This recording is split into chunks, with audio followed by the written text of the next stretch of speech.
The first scream came from the fog.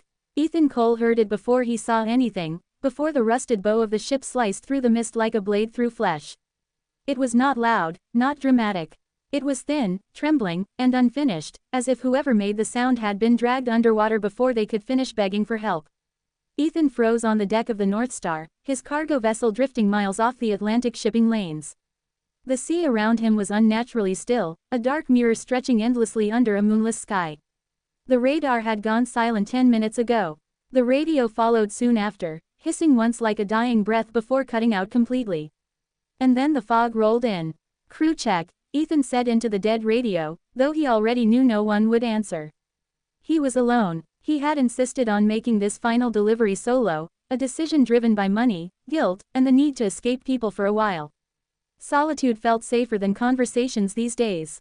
The scream came again, closer now. Ethan turned toward the sound, his chest tightening. Out of the fog emerged a massive silhouette, an old passenger ship, impossibly large, its hull scarred and blackened as if burned long ago. Broken windows stared at him like empty eye sockets. Its name, barely visible through rust and peeling paint, made his stomach drop. The Meridian Grace. That ship had sunk over 30 years ago. Ethan knew the story. Everyone who worked the sea did. A luxury liner carrying immigrants, families, and crew across the Atlantic, bound for a new life in North America. A mysterious fire, panic, lifeboats that never launched, hundreds lost, no wreckage was ever found. And yet, here it was, drifting silently toward him. The fog swallowed the distance between them. Metal scraped against metal as the Meridian Grace nudged the North Star, ropes falling onto Ethan's deck as if thrown by invisible hands. The air grew colder, heavy with the smell of salt, smoke, and something older, like damp wood sealed away for decades. Hallucination, Ethan whispered. Stress. Fatigue. But when he reached out and touched the rope, it was real. Wet. Fraying. Solid. Another sound drifted from the ship, not a scream this time, but crying. A child. Ethan's breath caught. Memories surged without permission. His daughter Lily, small hands slipping from his as waves pulled her under years ago. He had frozen that day too. Frozen for one fatal second too long. "I'm sorry," he murmured, though he didn't know to whom. The crying grew louder. Against every instinct screaming at him to run, Ethan climbed over the railing and stepped onto the haunted ship. The deck of the Meridian Grace was frozen in time. Luggage lay scattered as if dropped mid-step. Shoes, hats, toys, ordinary things abandoned during extraordinary terror. The lights flickered weakly, glowing with an amber hue that didn't seem powered by electricity. Footsteps echoed behind him. Ethan spun around. A woman stood near the railing, her dress soaked and torn, her face pale but gentle. Water dripped from her hair onto the deck, yet her eyes were warm, human.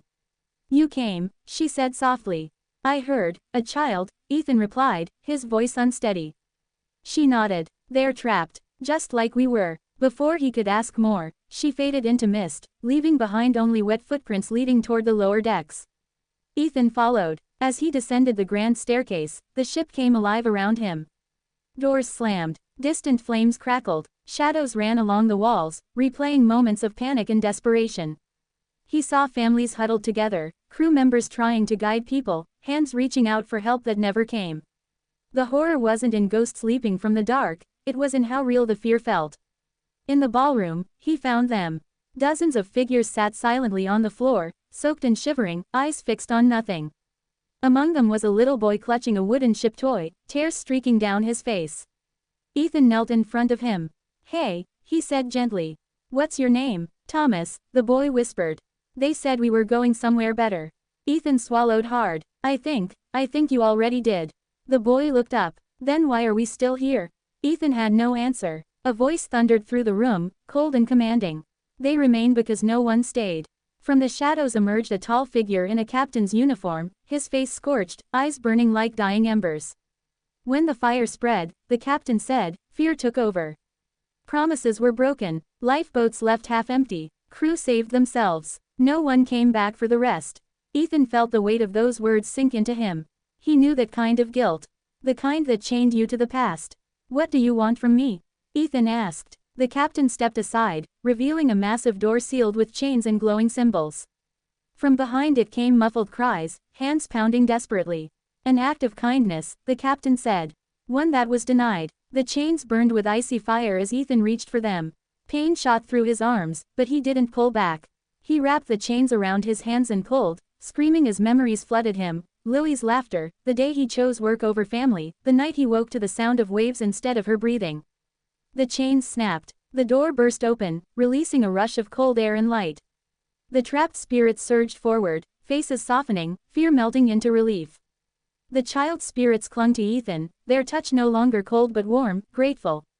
The ship trembled. Flames extinguished themselves. The water dripping from the walls slowed, then stopped. The fog outside began to thin. The captain removed his hat and bowed his head.